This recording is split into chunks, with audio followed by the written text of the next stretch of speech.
இந்த காய்னா கொஞ்சம் அரவட்டாவே அறுத்து திங்காம நல்லா இருக்கும். சூப்பராக இருக்கும் இந்த காய். பார்த்துக்கோங்க, மாம்பழம் அது மரத்துலேயே பழுத்தது.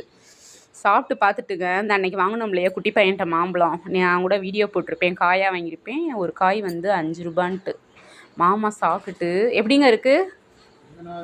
என்னவா இருக்குது? தேனு. என்ன சொல்லு?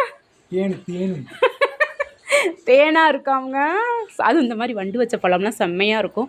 அது ஏன் அந்த ருசிக்கு அவ்வளோ காரணம் என்றால், அந்த மரத்திலே அதாவது மரத்து காய் வேறு எந்த கை படலை.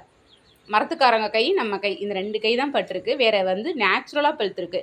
வேறு வந்து ஸ்ப்ரே பண்ணியோ கல் வச்சோ பழுக்கலைங்க. அவ்வளோ ஒரு டேஸ்ட்டாக இருக்குது. அது இருக்கட்டும்ப்பா, நான் சாப்பிட்டுக்கிறேன்ப்பா. தேனாக இருக்காமுங்க, தேனாக இருக்கான். இன்னொருக்க சொல்லுங்கள். இன்னொருக்க சொல்லுங்கள். சொல்ல மாட்டேயே. இந்த திருமுகத்தை காட்டிட்டு பேசு. தலையில் என்னங்க நர நரன் இருக்கு? தலை ஃபுல்லாக நர நரன் இருக்கு.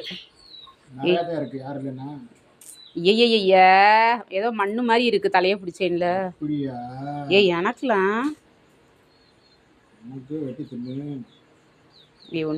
ஒன்று கொடுங்க.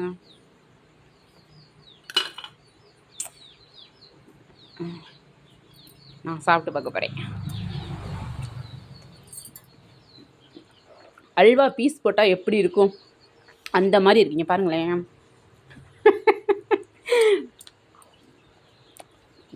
அன்றைக்கி பழம் வாங்கி வச்சப்ப பார்த்தாரு. அதான் என் தங்கச்சி கொண்டு வந்த பழம் பாலமேட்லேருந்து நல்லா தானே சாப்பிட்டா, அப்புறம் எதுக்கடி வாங்கினண்டு. மாம்பழம் சீசன் முடிகிற வரைக்கும் யாராக இருந்தாலும் வாங்கத்தான் செய்வாங்க. சீசனுக்கு தான் மாம்பழம். அதுக்கப்புறம் எங்கே வரப்போகுது? வாங்கினப்போ முறைச்சி பார்த்துட்டு ஆளாக கட் பண்ணி சாப்பிட்றாங்க.